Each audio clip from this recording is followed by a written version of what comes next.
Next at 9, this is Other Derana 24/7. PM assures political stability. Former president says he won't backstab. Sri Lanka poses a daunting target against South Africa. 150 inmates escape prison in Philippines.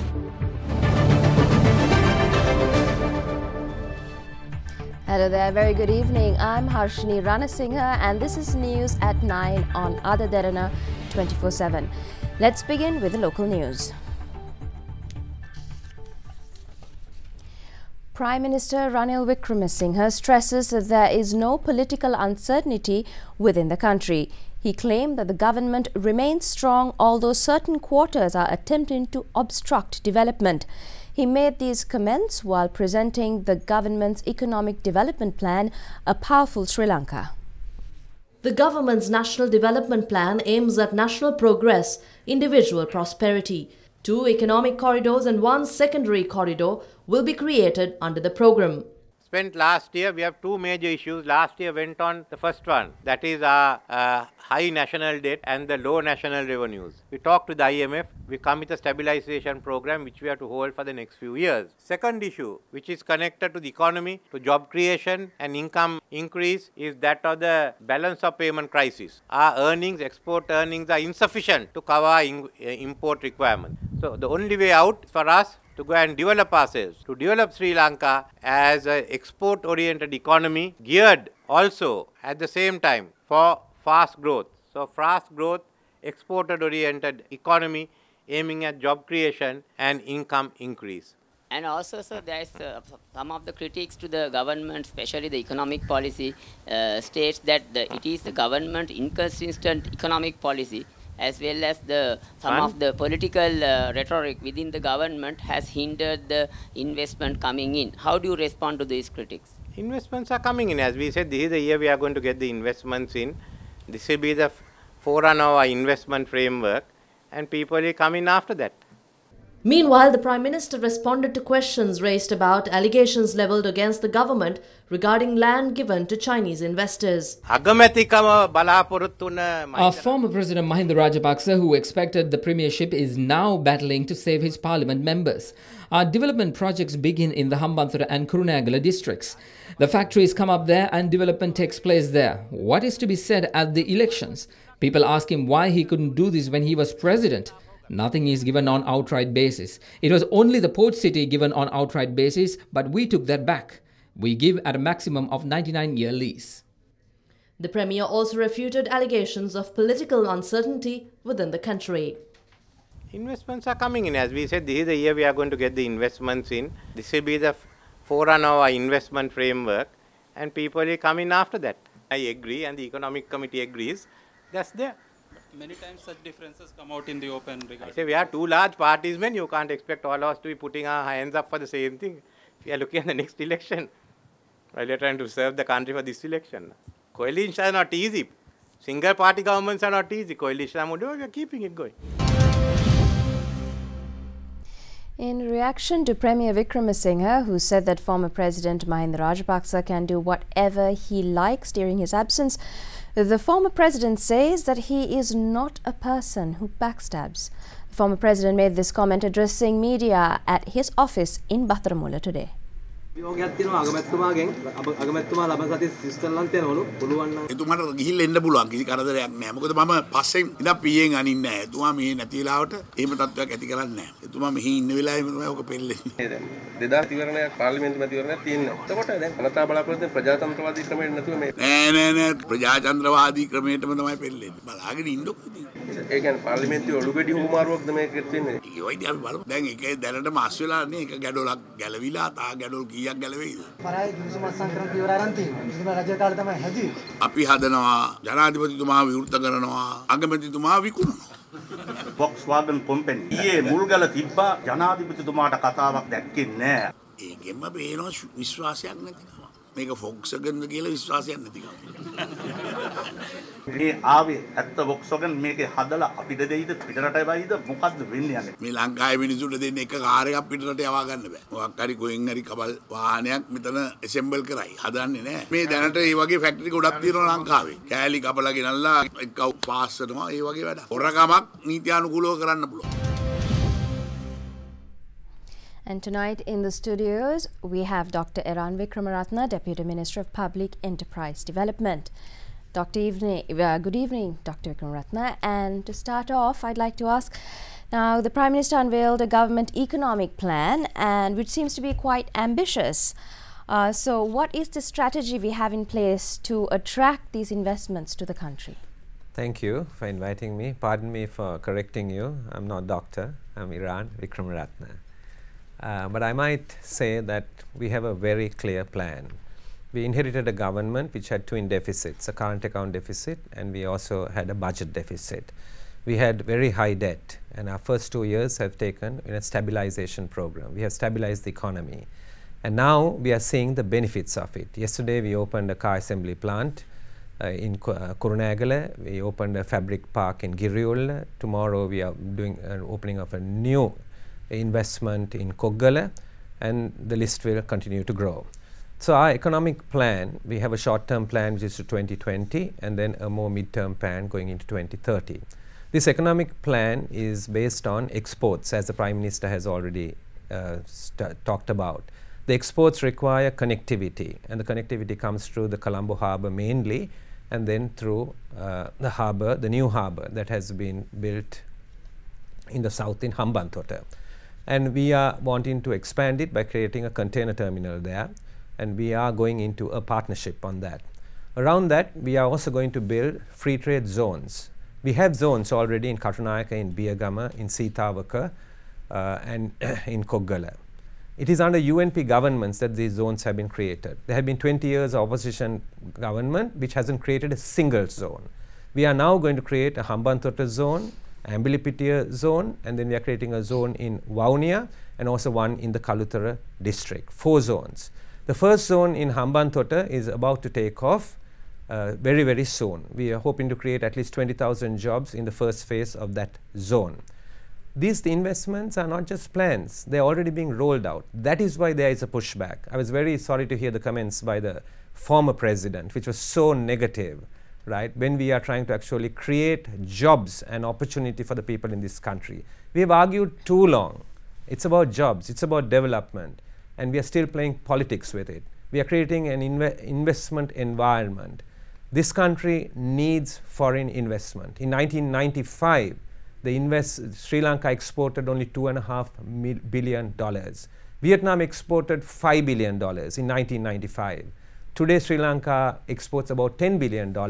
Vietnam exports nearly $175 billion. Something went wrong in the last 20 years, and the former regime and the former president are responsible for wrong economic policies. We are now on the right track. What we are having is a pushback on that. But I want to say this very definitely and clearly. We will succeed as these plans begin to unravel, and that we are beginning to see. And very quickly, Mr. Vikramaratne, can you tell me, is there a timeline in mind when you talked about the economic zones? Is there a specific timeline in mind? You talked about it being immediate, but do we have anything concrete? It's immediate because the harbour, we are going into a partnership immediately. We have signed a framework agreement, and we will be inking the other agreements soon. We are already asked for land, and we are looking for land. We are taking government land. And if there are people who are opposed to zones coming into their areas, Hambantota is not the only alternative we had. Today, we have requests from Mayangana, from Matara, and from Gaul. We've already got more than 15,000 acres just from those 3 districts alone. So people are intelligent. They want jobs, they want higher incomes. Our strategy is a high income strategy. Sri Lanka has only a 20 million population, very small in the context of India and China. Therefore, every student needs to be skilled. We are not going to allow school dropouts. Some will go O-levels, A-levels and to university, but every student will have a 13 years of education, a vocational education, a mechanical education, or a technical education. That is, will provide them the basis for going for a higher income. That is the kind of economy that we intend to create. That is why we call it a social market economy. Our emphasis is not just on hard infrastructure like in the past, but it's on the soft infrastructure. Our greatest asset is our children, are the students in this country. That's where we will continue to invest. Mr. Vikramratne, now the news item just before we had this interview was about the Volkswagen assembly plant. And there are allegations about this plant, about the authenticity of the vehicles manufactured in it. What do you have to say about this? I don't understand why there should be any allegations. Does it really matter what vehicles are manufactured in it? What matters is creating economic value. We have been able to bring a car assembly plant. Volkswagen will be manufactured there, but that assembly plant is diverse. Maybe many other vehicles could be assembled there. We are bringing in investment, and can you see how negative it is that so much mud is being thrown at good ventures? Because the opposition tried to say that we will not be able to attract that investment. We were able to actually open that investment yesterday, and the Prime Minister was there at that opening. Thank you, Mr. Eran Vikramratne, for joining us this evening. Thank you. Moving on to other stories, the Election Commissioner Mahinda Deshapriya says that the local government elections can be held within 3 months once the delimitation report is handed over to the subject minister and gazetted. Meanwhile, the report committee says that it is ready to hand over the report to the minister within a few days. According to the committee, with Salia Matthews signing the report today, it could be handed over to the minister even if the other member does not sign the report, as there is majority consent. According to the committee, with Salia Matthews signing the report today, it could be handed over to the minister even if the other members does not sign the report, as there is a majority consent. What happened was, the mandate which had been given to us is a limited mandate. First it was given only for 3 months. That time frame was not sufficient. The time period was extended. But the problem, actually we had to work with limited resources. So there was an automatic delay in the process. It's only 1 week. Once the report is submitted to the minister, then his duty is to gazette it. And thereafter rest goes to the Election Commission. We don't know whether the minister has acted or otherwise. What we were told by the ministry office was to meet the minister at his office. If Mr. Misbah signs the report tomorrow, we can hand it over to the minister on tomorrow. The new court complex in Homagama, which costed the coffers 475 million rupees, was declared open this morning. Speaking this morning, Minister of Justice and Buddha Sasana Vijayadasa Rajapaksa said the judiciary is now independent. In the past few decades, the biggest accusation against the judicial system was its lack of independence. We had to face this critical issue both locally and internationally. When we went to the UNHCR, we were specifically accused of not being independent. Supremacy of law is democracy. Concerning the recent ruling given on the murder of former MP Raviraj, politicians have accused the judicial system of being biased. I must say that it's a naive statement and not suitable for both politicians and lawyers. When making such statements, they must take responsibility. We'll be back after this short break. Do stay with us.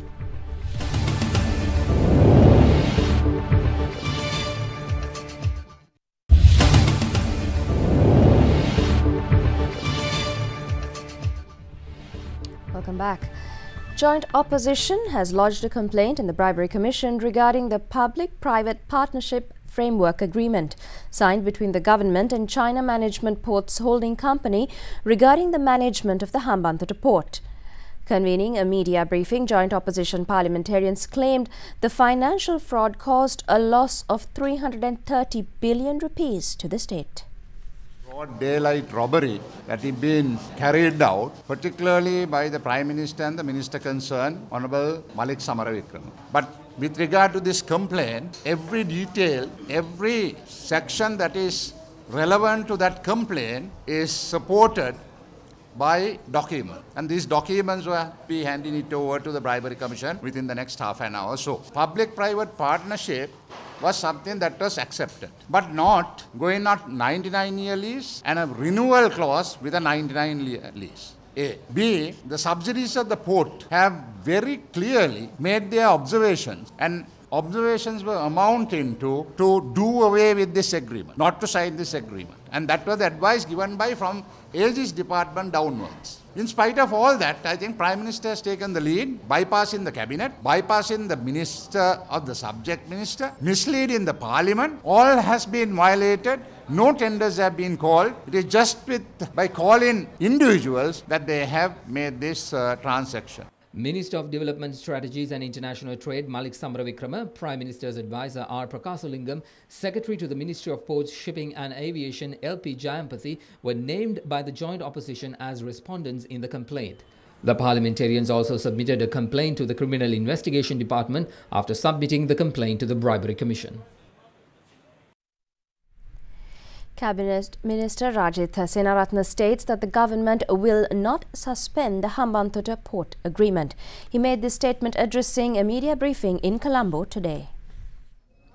We spent 600 million on this port but earn only 100 million. From where do we get the other 590 million? There is no use of Mattala if we will not create the free trade zone.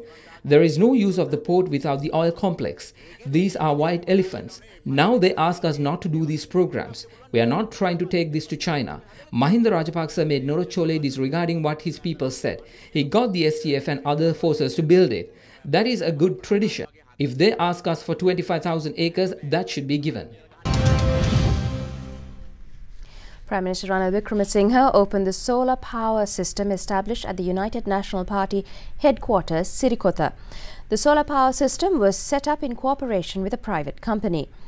General Secretary of the UNP, Kabir Hashim, says the government has decided to invest in alternate power sources as decreasing electricity costs is important to be competitive in the global market.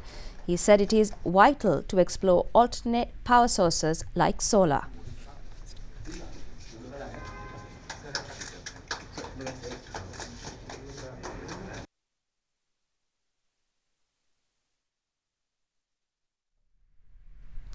In other stories, you may be a proud owner of a tattoo or you may be hoping to have a tattoo. Did you know that Sri Lanka reported the first case with a history of tattooing? So before you head to the nearest tattoo parlor or roll up your sleeves, there are a few things that you need to know. Over the past 2 decades, tattoos have become a growing trend across the world and in Sri Lanka too. Tattooing is a very popular fashion statement, especially among the younger generation. Getting a tattoo is a painful process, but it does not stop people from getting their skin inked. Most people do not consider tattoo art to be a risky behavior. But sadly, people are not aware of the dangerous side of tattooing. Doctors suggest that it raises serious health issues. They are using same tattooing instruments for the several people without sterilization. If it is mixed with blood, HIV, hepatitis B and C will transmit each other. The best thing is that we have to use the sterile instruments to the tattooing or disposable ones. Though there is a low percentage of transmission of HIV and other venereal diseases through tattooing, piercing and scarification in Sri Lanka, the National STD AIDS Control Program of Sri Lanka recognizes it as a major risk. For the tattoo parlor and other things that we don't have programs to the control, but we have to do the awareness program for them. Most of the places they are using sterile instruments, even in the salon. And because that you know that if they are doing the shaving, that they use new blade for each patient. Even in the tattooing places, we have to do. We have to do the regulatory things in the by the health sector. However, he urges all to be continually vigilant and careful about health risks. Without testing, that we can't diagnose HIV. If you are suspect you got the HIV infection through the unsafe sex or this kind of invasive procedure, the best thing is come and get the HIV testing.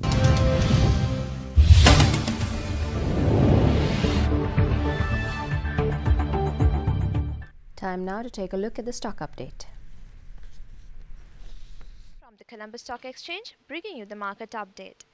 The benchmark all-share price index lost 5.99 points to close at 6,153.13, while the S&P Sri Lanka 20 index gained 9.35 points to close at 3,447.75. The turnover was 958.29 million rupees, with 20.92 million shares changed in hands in 2,183 trades. The market capitalization at the end of the day was 2,712.29 billion rupees. Top 5 gainers of the day were Summit Finance, Vaskadu Beach Resort, Union Assurance, Office Equipment, Agstar, while the top 5 losers were Blue Diamonds, Non-Voting, Selingo Insurance, SNB Leasing, Amana Takaful, Kahawat Plantations. Today's foreign purchases were 64.02 million rupees and foreign sales were 809.05 million rupees. There were 8 crossings and the crossings turnover was 714.43 million rupees. Time now to take a look at the currency update for the day.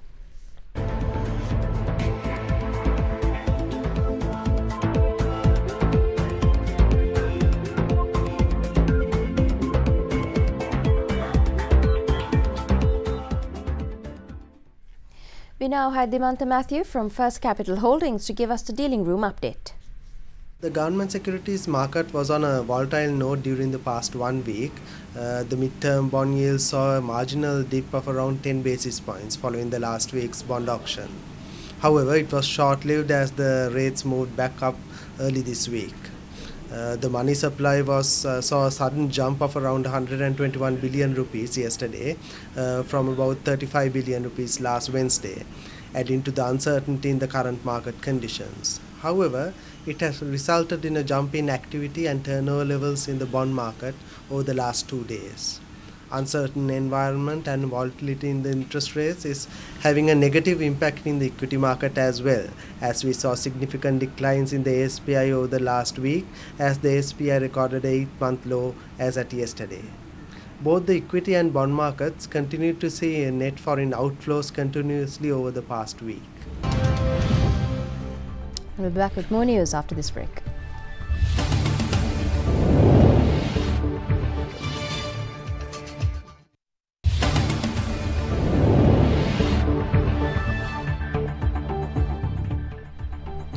South Africa declared their second innings at 224 for the loss of 7 wickets, setting Sri Lanka a target of 507 runs to win.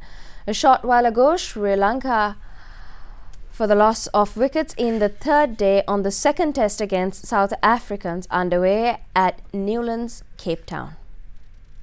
Time for us to get going. South Africa declared their second innings at 224 for the loss of 7 wickets, setting Sri Lanka a target of 507 runs to win in the third day of the second test against South Africans underway at Newlands, Cape Town.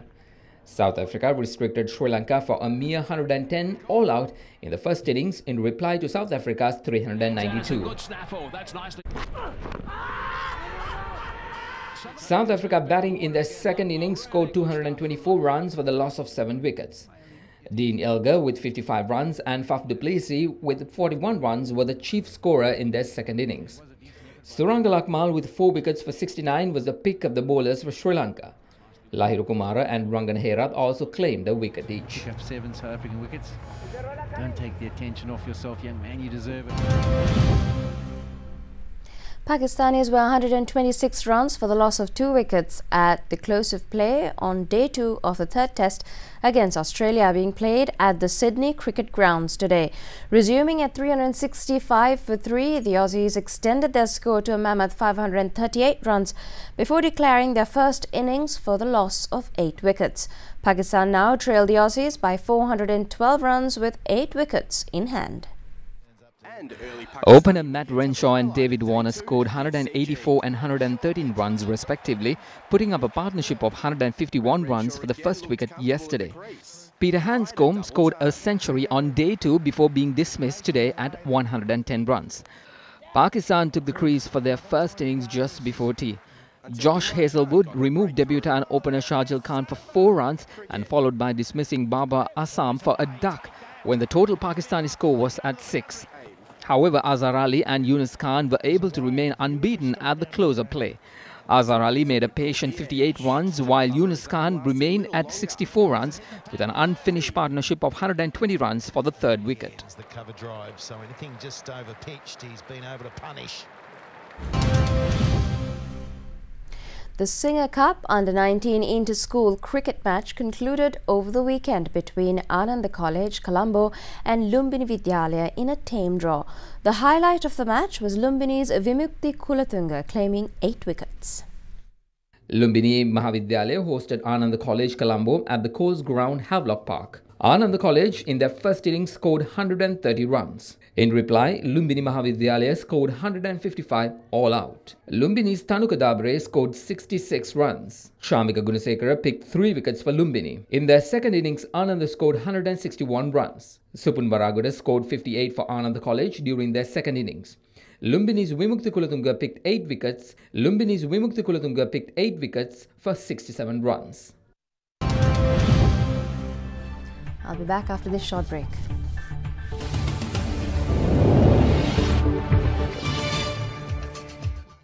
The only thing we have to fear is fear itself.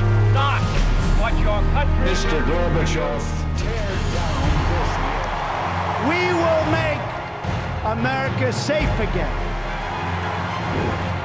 And we will make America great again. We are counting down to the inauguration of US President-elect Donald Trump. He is expected to take the oath of office on the 20th of this month. President-elect Donald Trump took to Twitter last evening to deride the US intelligence agencies who are due to brief him on alleged Russian hacking. This is his latest attack on a key body that he will rely on as Commander-in-Chief and again put him at odds with the unanimous conclusion of agencies that Russia hacked Democratic Party groups and individuals to interfere in the US presidential election. Trump suggested that intelligence officials postpone an intelligence briefing on so-called Russian hacking that they were set to deliver to him this week because they might need more time to build a case. He called the alleged delay very strange. Trump said last week that he would receive an intelligence briefing on the Russian breaches this week and suggested that it would come early on, telling reporters on New Year's Eve that they would know more about the subject in the coming days. But US intelligence officials disputed Trump's tweet, alleging a delay. Top US intelligence officials have been scheduled to brief Trump on the full report on Russian hacking. President Barack Obama ordered once it was completed, but an official said that the meeting was not set to take place until later in the week. More than 150 inmates have escaped a South Philippines prison after gunmen launched an attack on the compound. One guard was killed and an inmate was injured during the shootout. Dozens of armed men stormed the jail and engaged in a shootout with guards as prisoners fled amidst the chaos at the North Cotabato District Jail in Philippines. It is reported that more than 1,500 men are being held at the prison. The authorities suspect gunmen are linked to Islamic separatist groups. The Philippines has battled separatists in the south for decades amid kidnappings, violence and jailbreaks. Prison personnel are conducting a manhunt in a bid to recapture the escaped prisoners. Killing one jail officer and injuring. In more international news, we focus on Europe. German investigators searched a refugee center in Berlin, which they believe was the home of the suspect who killed 12 people by an attack on a market right before Christmas in the capital. The Islamic State claimed responsibility for the particular terror attack. In the refugee home in Berlin, investigators searched the accommodation of Anis Amri, a Tunisian who is the main suspect of the attack on a market which killed 12 people. The security officials also searched the premises for another 26-year-old Tunisian who was in contact with Amri close to the date of the attack. There is a suspicion that he knew of the attack plans and possibly helped Anis Amri. A search was aimed at gleaning more information about Amri's behavior before and after the attack. Amri's attack in Berlin has prompted German lawmakers to call for tougher security measures. In a New Year's address to the nation, Chancellor Angela Merkel said Islamic terrorism is the biggest test facing Germany.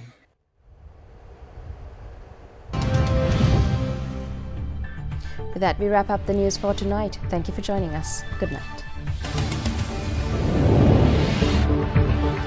This is Other Derana, and you're watching Other Derana 24/7.